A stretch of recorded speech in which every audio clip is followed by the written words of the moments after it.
ପୂଜା ମୀନା ବଜାର ବୁଲିବା ଆମର ସ୍ୱପ୍ନ ହେଇକି ରହିଗଲା।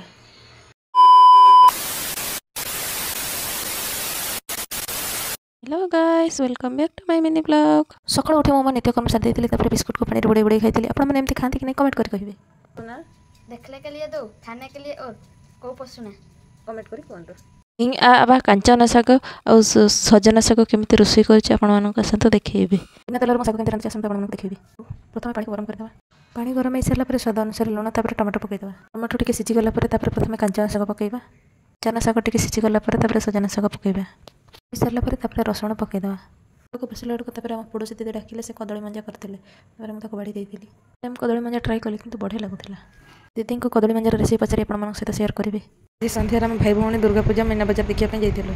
अधा बाट होती कि नहीं बो फोन कर कहले कि कटक जाऊँगी मत आसिक नहीं जाओ मो पहुँचा पहुँची हेली। मो सान भाई मत अधा रास्तार ओह्लई देकी बो को आने गला। मीना बजार बुली जाइए केते कौन खाइबो बोले भाविथिलु किछि हेई पारलानी।